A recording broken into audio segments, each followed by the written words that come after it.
প্রত্যেকে সুপ্রভাত। আমরা আজকে পেয়েছি পার্শ্ব শিক্ষক ঐক্যমঞ্চের জয়েন্ট কনভেনর মাননীয় ভগীরথ ঘোষ মহাশয়কে। ওনার সাথে আমরা জানবো বর্তমান পরিস্থিতি, ভাতা বৃদ্ধি কবে হবে বা কী পরিস্থিতি হয়ে আছে। ওএসডিকে দায়পত্র দেওয়ার পর সেই দায়পত্র মুখ্যমন্ত্রীর মাধ্যমে বিকাশ ভবন এসছে কিনা সেই সমস্ত কিছু জানতে চাইবো। তাই প্রথম থেকে ফার্স্ট থেকে লাস্ট পর্যন্ত সম্পূর্ণ ভিডিওটি উইদাউট স্কিপ করে দেখবেন, মানে সম্পূর্ণ ভিডিও দেখবেন। চলুন শুরু করা যাক। তো স্যার, আপনাকে নমস্কার। তো ওই যে বলতে বললাম যে কী পরিস্থিতি হয়ে আছে, এই বিষয়গুলো একটু বলুন।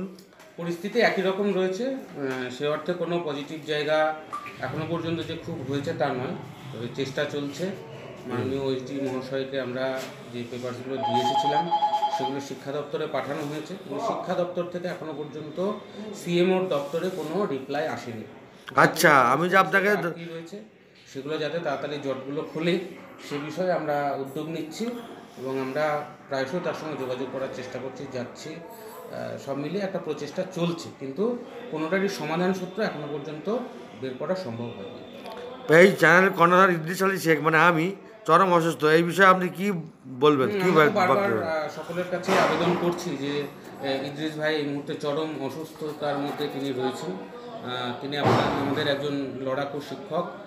তো তার দৈন্যদশা দিনের পর দিন বেড়েই চলেছে। একদিকে শারীরিক অবস্থার যেমন অবনতি হচ্ছে, সেরকমভাবে অর্থনৈতিক সমস্যাও তাকে প্রতিনিয়ত জড়িয়ে ধরছে। তাই আমি সকলের কাছে আবেদন করছি, তার যে ফোনপে নাম্বার সেটা আমি বলছি 8167293640।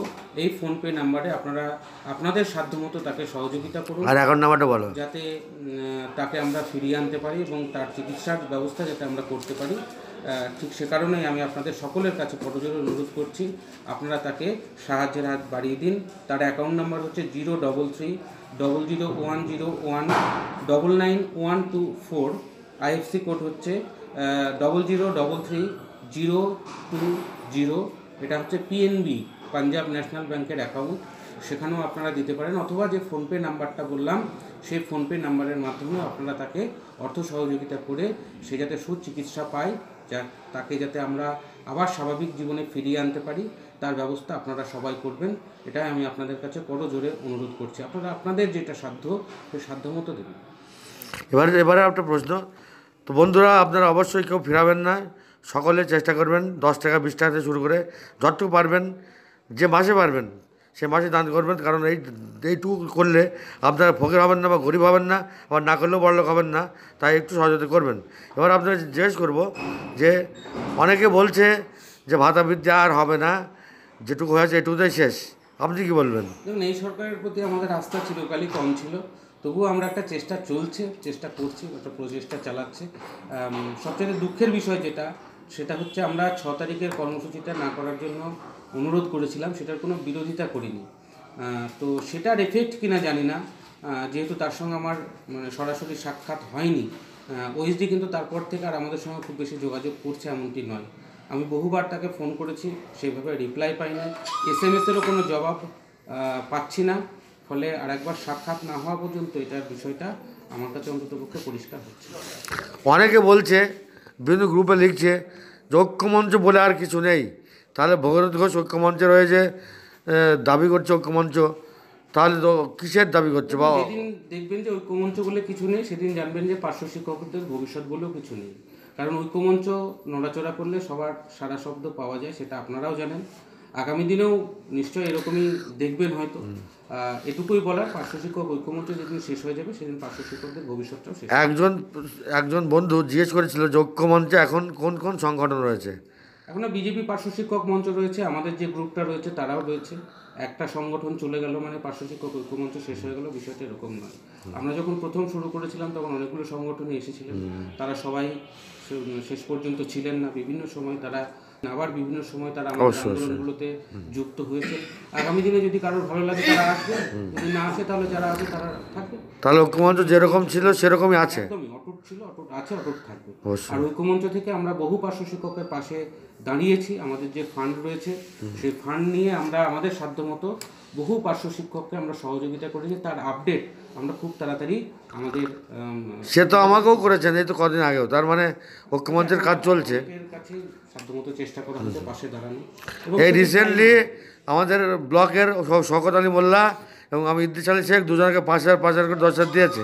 অর্থাৎ ঐক্যমঞ্চের যে কাজ, সেই কাজ কিন্তু থেমে নেই, কাজ কিন্তু চলছে। এই যে ওয়েসির কাছে যাওয়া বা বিকাশ ভবনে যাওয়া, এগুলো চলছে।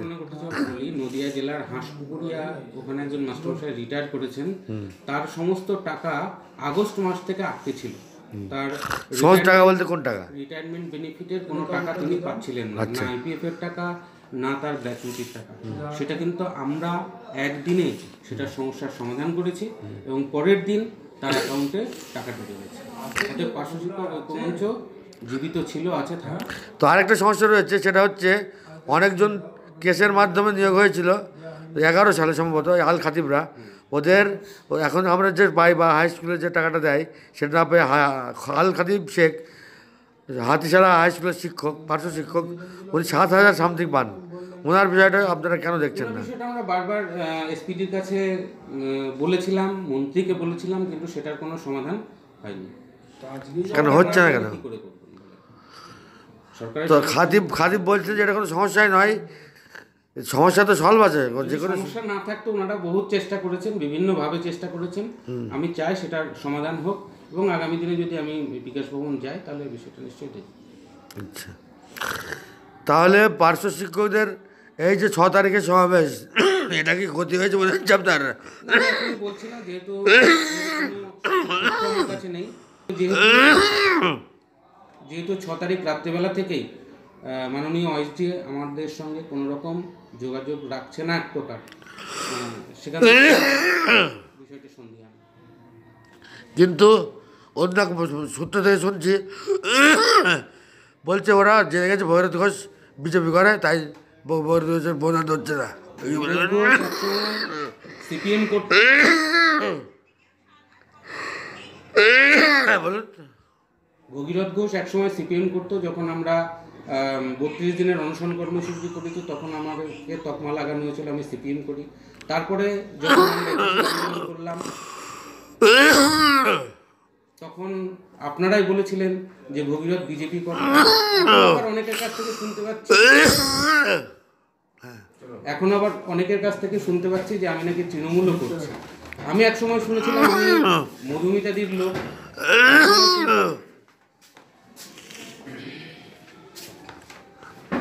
একসময় শুনতাম শামীমদার লোক, এখন শুনি রঙিনুলদার লোক। আসলে আপনারা ঠিক করুন আমি কোন লোক, বুঝে ঠিক করুন। তাহলে যে দোষারোপটা লাগানো হচ্ছে যে বিজেপির লোক বলে ফোনটা ধরছে না, আগে জানতো না ওএসডি, এখন জেনে গেছে বিজেপির লোক। এটা কিন্তু শিওর বলেছে, আমি শুনেছি, সেটাই তার জন্য প্রশ্ন করছি যে বিজেপির লোক বলে ধরছে না ফোনটা। এটা কি কারণ হতে পারে? তৃণমূলের লোকের ফোনটা তো ধরতো,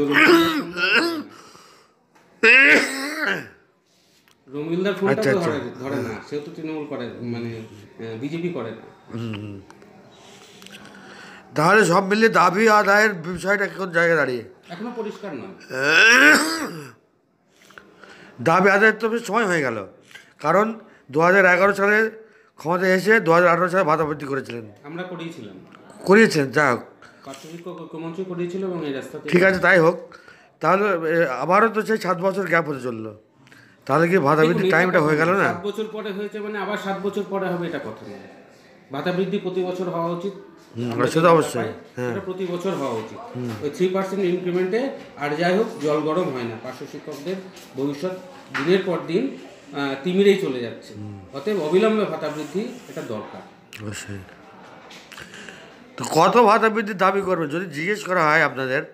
আপনিও তার মধ্যে আছেন, ধরেন একটা কমিটি হয়েছে তার মধ্যে আপনি আছেন, যদি জিজ্ঞেস করে যে কত ভাতা বৃদ্ধি হলে ভালো হয়? 1/3/2024 ফাইল নাম্বার 1091, যেটা রাজ্য সরকারে করেছে, সমস্ত সেক্টরে দিয়েছে। বাদ বাকি রয়েছে শুধুমাত্র যারা সর্বশিক্ষার স্টাফ তারা। মানে কারা কারা? পার্শ্ব শিক্ষক, মাদ্রাসা, পৌরসভা, সব সর্বশিক্ষা সমস্ত টোটাল স্টাফটাই এটা থেকে বঞ্চিত হয়ে যাচ্ছে, সেটা অবিলম্বে চালু করবে। এটা যদি বলেন কারা কারা? পার্শ্ব শিক্ষক, এমএসকে, এসএসকে, অফিস স্টাফ রয়েছে, মাদ্রাসা এডুকেটর রয়েছে, মাদ্রাসা পৌরসভা ওরা পড়ছে। আচ্ছা আচ্ছা, শিক্ষাবন্ধু, শিক্ষামিত্র। শিক্ষামিত্র তো কিছুই পায় না, শিক্ষামিত্র কিছু দেয় না স্যার। তাহলে ভাতা বৃদ্ধির কি নতুন কোনো কৌশল অবলম্বন করবেন আপনারা? চারিদিক থেকে চেষ্টা চলছে, আচ্ছা, চারিদিক থেকে চেষ্টা চলছে। শুধুমাত্র যে যেটা প্রকাশিত হয়েছে অলরেডি, যে আমরা ওই কাছে গেছিলাম, সেটা না, আরও অন্য মাধ্যম দিয়েও চেষ্টা করছি, কোনো রকম ত্রুটি রাখছি না। কিন্তু সত্যি কথা বলতে এখনো পর্যন্ত কিছু করে উঠতে পারি। কোনো কিছু করে ওঠা যায়নি, মানে ভাতা বৃদ্ধি হবে এরকম জায়গা করা সম্ভব হয়নি। আচ্ছা, তো অসংখ্য ধন্যবাদ আপনাকে, চেষ্টা করছেন। আর একটা বিষয়, কিছুদিন আগে আমাদের কিছু সতীর্থরা তারা মাননীয় এসপিডির সঙ্গে দেখা করেছেন। সে ভদ্রলোক নাকি বলেছেন কেন্দ্র টাকা দেয়নি বলে হয়নি। তো কেন্দ্র তো 1 বছর আগে থেকে টাকা বন্ধ করে দিয়েছে, তাহলে আমাদের এখন ভাতাটা দিচ্ছে কে? নিশ্চয় রাজ্য সরকার দিচ্ছে। তো ভাতা দেওয়ার দায়িত্ব এসপিডির নয়। ভাতা কোথায় থেকে দেবে, টাকা কোথায় পাবে, তার জন্য অর্থ দপ্তর আছে, তার জন্য একজন মাননীয় মুখ্যমন্ত্রী আছে। অবশ্যই সেটা তার দেখার কথা, এসপিডির নয়। এটা এসপিডিকে আমরা জানিয়ে দিয়ে আসি। তো অসংখ্য ধন্যবাদ আপনাকে গুরুত্বপূর্ণ সাক্ষাৎকার দেওয়ার জন্য। সব কিছু বললেন এবং স্পষ্ট করেই বললেন যে এখন ভাতা বৃদ্ধির কিছুই হয়ে ওঠেনি। অনেক সময় ভুল করেন, আমার কথা স্পষ্টই থাকে। তো অসংখ্য ধন্যবাদ আপনাকে। আশা করছি আমাদের দাবি পূরণ হবে খুব শীঘ্রই। বর্তমান সুস্থ ধন্যবাদ।